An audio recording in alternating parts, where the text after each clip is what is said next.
अगर तुम एक ऐसे आइलैंड पर स्पॉन हो जहाँ पर सिर्फ एक पेड़ है, खाने के लिए कुछ भी नहीं है और दूर दूर तक सिर्फ पानी है, क्या तुम ऐसे आइलैंड पर सर्वाइव कर पाओगे? तो आंसर है पता नहीं, बट डोंट वरी, तुम्हें आंसर मिल जाएगा, क्योंकि इस वीडियो में हम कोशिश करेंगे एक सर्वाइवल आइलैंड पर 100 डेज सर्वाइव करने की, और वो भी हार्डकोर मोड में। और इस वीडियो में हमारे साथ काफ़ी सारी एपिक चीज़ें हुई, तो हो सके तो वीडियो को पूरा देखना एंड या एंजॉय द वीडियो।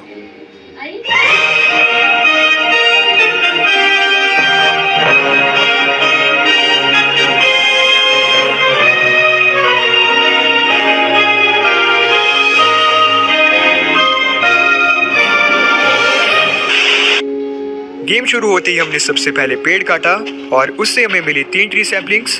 पेड़ लगाने के बाद हमने अपने लिए एक शॉल बनाया और फिर बीच के लिए घास काटी। हमें टोटल 16 सीड्स मिले, जिन्हें हमने जल्दी से पानी के पास लगा दिया। उसके बाद हमने थोड़ी डर्ट कलेक्ट की, लेकिन हमारे पास खाने के लिए कुछ भी नहीं था और फसल लगने में अभी बहुत ज़्यादा टाइम था। तो हम गए मछली पकड़ने और डे 1 पर ही हम मछुआरे बन गए थे।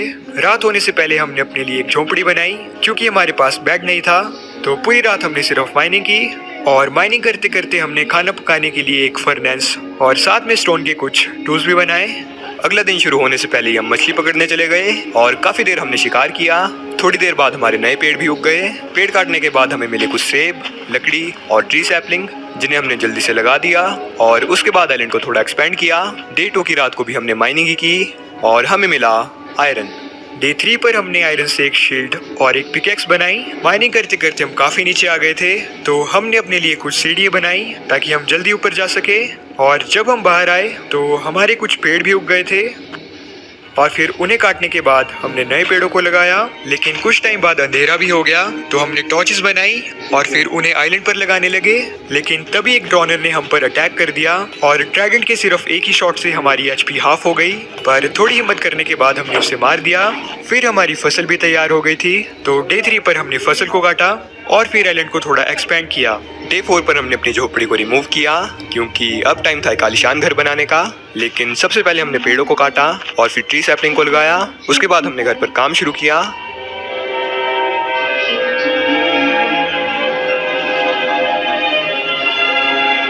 और रात तक हमने घर को लगभग पूरा भी कर लिया था, लेकिन फैंटम ने हमारे ऊपर हमला कर दिया। तो हमने काफ़ी देर उनसे फाइट की और उन्हें मारने के बाद हमें मिली फैंटम मेम्ब्रेन, जो कि पोशन बनाने के काफ़ी काम आएगी। डे 5 पर हमने थोड़ी फसल और पेड़ काटे। उसके बाद हमने काफ़ी देर घर पर काम किया और उसकी छत को कंप्लीट किया। फिर हमने थोड़े और पेड़ काटे और अब हम पेड़ों की एक दुकान भी खोल सकते हैं। उसके बाद हमने घर में खिड़की और दरवाजे लगाए। लेकिन घर को थोड़ा और अच्छा बनाने के लिए हमने फ्लोर के लिए स्टोन ब्रिक्स बनाई और फिर सामान को अंदर प्लेस करने के बाद हमारा घर कंप्लीट हो गया। डे 6 पर हम गए डायमंड की तलाश पर, जहाँ हमने काफ़ी देर तक स्ट्रिप माइनिंग की, लेकिन डायमंड की जगह हमें सिर्फ आयरन ही मिला। डे 7 पर हमने आयरन से आर्मर बनाया, लेकिन बूट्स के लिए हमारे पास आयरन कम पड़ गया, तो हम गए माइन में और आयरन माइन करने के बाद हम घर वापस आए। उसके बाद हमने थोड़ी फसल काटी, खेत को थोड़ा बड़ा किया और फिर फाइनली आर्मर को कंप्लीट किया। उसके बाद हम दोबारा से गए डायमंड की तलाश पर और पूरा दिन माइन करने के बाद भी हमें सिर्फ एक डायमंड मिला। डेट पर भी हमने अपनी तलाश जारी रखी और इस बार डायमंड के नाम पर हमें सिर्फ एक एमराल्ड मिला और बेचारी एक पफर फिश ने तो हमारे सामने आत्महत्या ही कर दी। रात को हम घर वापस आए और उसके बाद फसल काटने लगे, लेकिन फिर एक समुद्री ज़ॉम्बी और बड़े चमगादड़ों ने हमारे ऊपर गैंग बनाकर अटैक कर दिया और एक चमगादड़ तो हमारे घर में ही घुस गया था, जिससे अपनी जान गंवानी पड़ी। डे 9 पर हमने फार्मिंग की और थोड़ी मछलियाँ पकड़ी और अब हमारे पास ढेर सारे पेड़ भी हो गए थे, तो हमने उनके लिए एक ट्री फार्म बनाने का सोचा और फिर पूरा दिन सिर्फ उसी पर काम किया।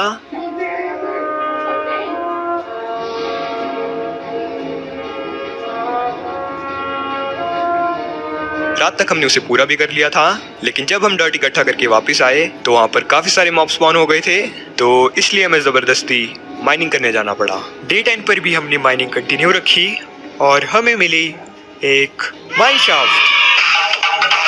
हम बहुत ही ज़्यादा खुश थे, क्योंकि माइन शाफ्ट से वेब स्ट्रिंग्स कलेक्ट करके अब हम फाइनली एक बेड बना सकते थे। तो उसके बाद हमने ढेर सारे मॉब्स को मारा और बहुत सारी स्ट्रिंग्स कलेक्ट की। थोड़ी देर बाद हमें डायमंड्स मिले, लेकिन वहाँ पर बहुत सारे मॉब्स थे।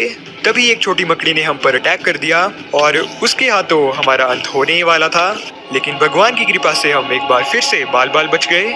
उसके बाद हमने डायमंड्स को कलेक्ट किया, लेकिन हमें सिर्फ 3 ही डायमंड्स मिले। तो बाकी के दिन भी हम माइनशाफ्ट को एक्सप्लोर करते रहे और एक बार फिर हमें दर्शन दिए डायमंड्स ने, लेकिन इस बार भी हमें सिर्फ 3 ही डायमंड्स मिले। पर टेंशन की कोई बात नहीं है, क्योंकि डायमंड्स के अलावा भी हमें बहुत सारा अच्छा सामान मिला। डे 11 पर हमने एक डायमंड पिकैक्स बनाई और फिर ऑब्सीडियन माइन किया और इतना सारा सामान इकट्ठा करने के बाद हम घर वापस आए। घर वापस आकर हमने एक बेड बनाया और फाइनली सो गए। डे 12 पर हमने सबसे पहले फार्मिंग की, ट्री फार्म को कंप्लीट किया और उसके बाद हमने ट्री फार्म पर पेड़ लगाए। डे 13 पर हमने घर के आसपास के सारे पेड़ काटे और फिर उन पेड़ों से मिली सैपलिंग को फार्म पर लगाया और अब हमारा ट्री फार्म पेड़ों से पूरा भर गया था। तो बचे हुए दिन हमने फार्मिंग के बिजनेस को थोड़ा और एक्सपेंड किया। हमारा घर दिखने में कुछ ज्यादा अच्छा नहीं लग रहा था, तो डे 14 से डे 17 तक हमने घर के ऊपर ढेर सारा काम किया।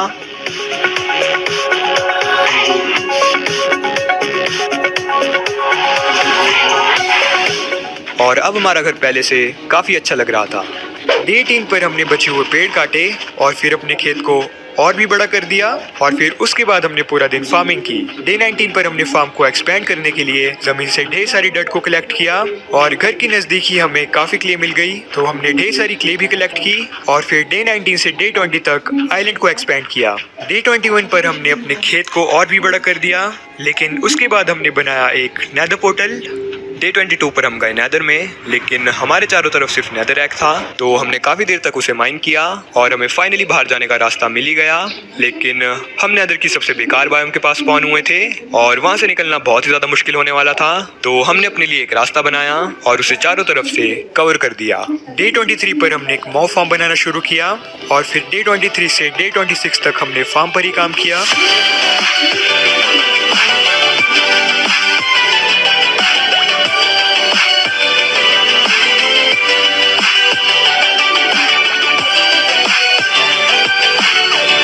और डे 26 पर हमारा फार्म कंप्लीट हो गया। डे 27 पर हमने पहले फार्मिंग की और उसके बाद हम गए माइनिंग पर। फिर डे 27 और 28 पर हमने माइनशाफ्ट को एक्सप्लोर किया और हमें एक स्पाइडर स्पॉनर मिला और स्पॉनर के पास हमें मिली एक गाजर। डे 29 पर हमें एक स्पाइडर स्पॉनर मिला और उस जगह को थोड़ा क्लियर करने के बाद हमें कुछ डायमंड्स दिखाई दिए, लेकिन उससे पहले हमने मकड़ी के जालों को रिमूव किया और फिर स्पॉनर के चारों तरफ टॉर्चेस लगाई ताकि कोई भी स्पाइडर स्पॉन ना हो सके। उसके बाद हमने डायमंड्स माइन किए और हमें मिले सिर्फ 2 डायमंड्स, लेकिन उसके बाद भी हमने खोज जारी रखी और हमें एक बार फिर से डायमंड्स मिले, पर इस बार भी सिर्फ 3। डे 30 पर हमें एक ज़ॉम्बी विलेजर मिला, तो हमने उसे जमीन में ट्रैप कर दिया। उसके बाद हमें एक चेस्ट मिली जिसमें थी एक अनब्रेकिंग 2 की बुक, रेल ट्रैक्स और बीटरूट सीड्स। उसके थोड़ी देर बाद हमें एक और चेस्ट मिल गई और इस बार हमें मिले मेलन सीड्स, लेकिन जब हम ज़ॉम्बी विलेजर को देखने गए तो वो गायब हो गया था। #sad life। डे 31 पर हमने मॉब फार्म के पास एक नया खेत बनाया जिसमें हमने गाजर, बीटरूट और मेलन लगाया और फिर थोड़े बहुत मॉब्स को मारा। डे 32 पर हम गए नेदर में और फिर वापस भी आ गए क्योंकि हम मटेरियल लाना भूल गए थे। लेकिन उसके बाद हम दोबारा नेदर में गए एक फोर्ट्रेस ढूंढने और नेदर में जाने के थोड़ी ही देर बाद हम काफी बार मरते मरते बचे। गोल्ड बूस्ट के लिए हम थोड़े बहुत गोल्ड नगेट्स माइन करने लगे, लेकिन तभी एक पिगलिन ने हमारे ऊपर अटैक कर दिया।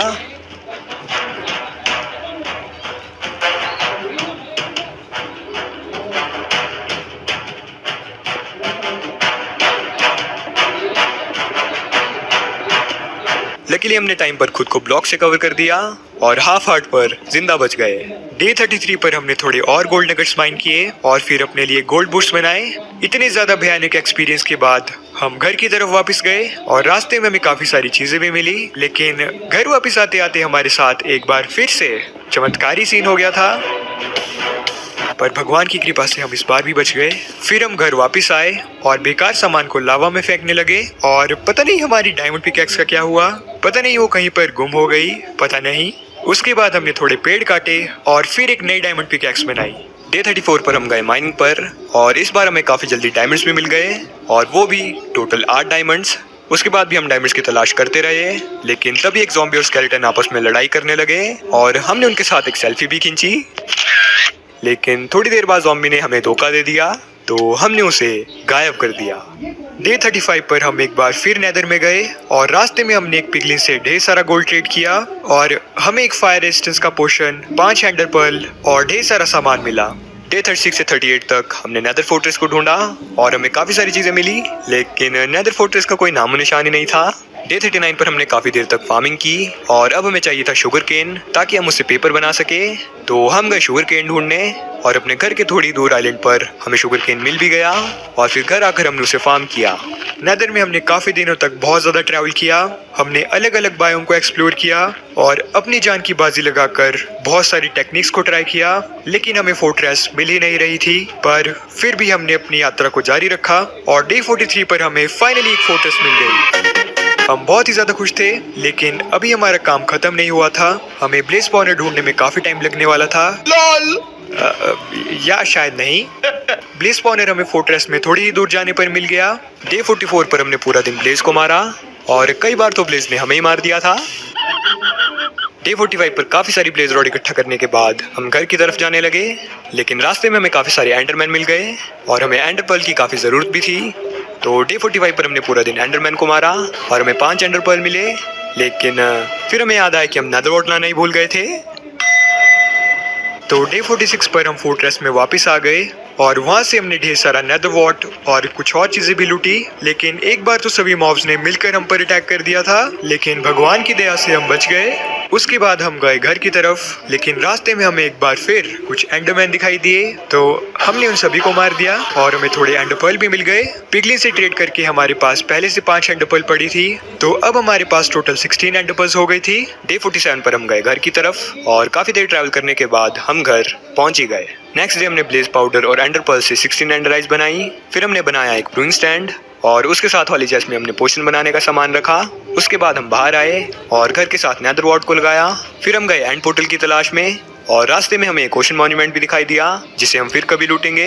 डे 49 पर हमें एक आइलैंड दिखाई दिया और 1-2 बार एंडर आई फेंकने के बाद कंफर्म हो गया कि स्ट्रॉन्ग होल्ड उसी आइलैंड के नीचे है। तो हमने नीचे की तरफ माइनिंग शुरू की और थोड़ी ही देर में हमें स्ट्रॉन्ग होल्ड मिल ही गई, लेकिन हमारे पास लकड़ी ही खत्म हो गई थी, तो हमें फिर से ऊपर जाना पड़ा। जब हम ऊपर पहुंचे तो वहाँ पर वुल्फ और चिकन स्पॉन हो गए थे और नजदीक ही मीट और वुल पड़ा था, जिसका मतलब था कि वुल्फ ने शायद भेड़ को मार दिया। लेकिन हम काफी ज्यादा खुश थे कि हमें कुछ जानवर भी मिल गए जिन्हें हम अपने साथ घर भी ले जा सकते हैं। फिर हमने थोड़ी लकड़ी काटी और उसके बाद हम गए स्ट्रॉन्ग होल्ड में। स्ट्रॉन्ग होल्ड में जाते ही हमें एक लाइब्रेरी मिल गई, जहाँ पर हमने एन्चेंटमेंट रूम के लिए बहुत सारी बुक्स कलेक्ट की और एक चेस्ट से हमें लूटिंग 2 की बुक भी मिली। उसके बाद हमने काफी देर तक एंड पोर्टल की तलाश की और थोड़ी ही देर में हमें एंड पोर्टल भी मिल गया। तो एंड पोर्टल को एक्टिवेट करने के बाद हम वहीं पर बैग लगाकर सो गए। डे 50 पर हम ऊपर आए और हमने वुल्फ को टेम करने की कोशिश की, लेकिन हमारे पास बोन ही नहीं थी, तो इसलिए हम अपने साथ चिकन को ले गए, क्योंकि चिकन के पंख से हम एरोस भी बना सकते थे और अपने साथ सिर्फ एक चिकन को ले जाकर हम उसके अंडों से और चिकन भी हैच कर सकते थे। तो काफी देर ट्रैवल करने के बाद हम घर पहुंचे। फिर हम चिकन को घर के अंदर ले गए और उसके बाद हमने अपने लिए एक डायमंड स्वॉर्ड और एक पिकैक्स बनाई। डे 51 पर हमने एक डायमंड चेस्ट प्लेट बनाई और फिर एक एनविल बनाया। एग को हैच करने पर हमें एक और चिकन मिल गया, तो हमने उसे ढेर सारा खाना खिलाया और बड़ा किया। फिर उन 2 मुर्गियों ने एक बच्चा पैदा किया, उसे भी हमने खाना खिलाकर बड़ा कर दिया। फिर हमने अपने घर के पीछे उनके रहने के लिए एक जगह बनाई और फिर उन्हें बीज का लालच देकर कैप्चर किया। उसके बाद हमने उन्हें फिर से ब्रीड करवाया। डे 52 पर हमें मॉब फार्म से काफी सारे एरोस और पावर 1 वाला वो मिला। वो को हमने रिपेयर किया और नेदर से हम अपने साथ कुछ सामान लाए थे, तो नेदर पोर्टल को हमने एक कस्टम लुक दिया। डे 53 पर हमने आइलैंड पर रास्ता बनाया, फिर अपनी पिकैक्स और स्वॉर्ड पर बुक्स एन्चेंटमेंट्स ऐड की और फिर नेदर पोर्टल को कंप्लीट किया। नेक्स्ट डे हमने घर के नीचे एन्चेंटिंग रूम बनाया। स्ट्रॉन्ग होल्ड से लाई हुई बुक से हमने बुक शेल्फ बनाई और उन्हें एन्चेंटिंग रूम में प्लेस कर दिया और डे 56 को हमारा एन्चेंटिंग रूम पूरा हो गया। एन्चेंटमेंट करने के लिए हमें एक एन्चेंटमेंट टेबल चाहिए था, लेकिन हमारे पास एक डायमंड कम पड़ रहा था, तो डे 57 पर हम गए डायमंड ढूंढने और डे 59 पर हमें 8 डायमंड मिले, लेकिन हमने सिर्फ एक ही डायमंड माइन किया क्योंकि बाकी के डायमंड्स हम फॉर्च्यून 3 वाली पिकैक्स से माइन करेंगे। तो हम जल्दी से घर गए और हमने एक एन्चेंटमेंट टेबल बनाया। उसके बाद हमने एक ग्राइंड स्टोन बनाया और अपनी पिकैक्स से पुरानी एन्चेंटमेंट को रिमूव किया।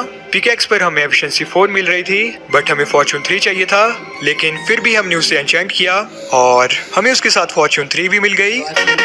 हम बहुत ज्यादा खुश थे, तो इसलिए हम गए डायमंड्स माइन करने और फॉर्च्यून 3 से माइन करने पर हमें 15 डायमंड्स मिले और डायमंड लेगिंग्स के लिए हमारे पास कुछ डायमंड कम पड़ गए, तो इसलिए हमने माइनिंग कंटिन्यू करने का फैसला किया। कुछ ही देर में हमें दोबारा डायमंड्स मिल गए और हमने जल्दी से डायमंड आर्मर को कंप्लीट कर लिया, लेकिन उसके बाद भी हम रुकने नहीं वाले थे, तो हमने काफ़ी देर तक माइनिंग कंटिन्यू रखी और हमें 2 बार डायमंड्स मिले और अब हमारे पास टोटल 36 डायमंड्स हो गए थे। डे 60 पर हमने चिकन को खाना खिलाया और फिर हमने अपने लिए डायमंड टूल्स बनाए। फिर हमने अपनी स्वॉर्ड से पुरानी एन्चेंटमेंट को रिमूव किया और उसे दोबारा एन्चेंट किया, पर इस बार हमें ज्यादा अच्छी एन्चेंटमेंट नहीं मिली। हम वो को भी एन्चेंट करने लगे, लेकिन लेवल 30 करने के लिए हमें थोड़े और एक्सपीरियंस की जरूरत थी।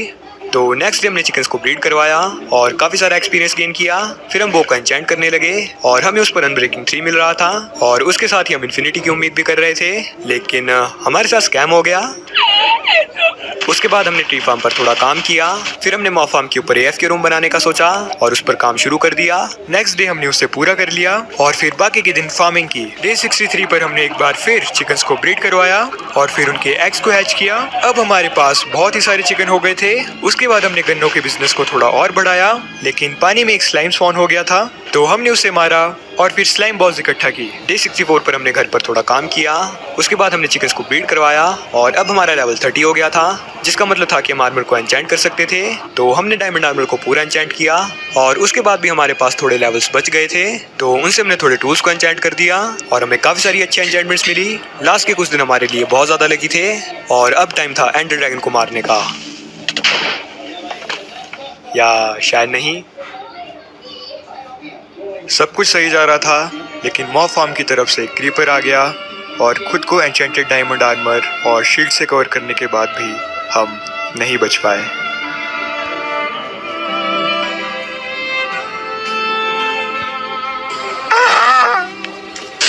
100 डेज हम सर्वाइव नहीं कर पाए, लेकिन इस वीडियो को बनाने में हमें काफ़ी मज़ा आया और होपफुली तुम्हें देखने में भी उतना ही मज़ा आया होगा। और हम कोशिश कर रहे हैं कि हम इस मंथ 10 के सब्सक्राइबर्स क्रॉस कर सके, तो हो सके तो इस वीडियो को अपने किसी दोस्त के साथ भी शेयर करना। And let's aim for 300 likes और हम मिलेंगे अगली वीडियो में। तब तक के लिए बाय बाय, पीस।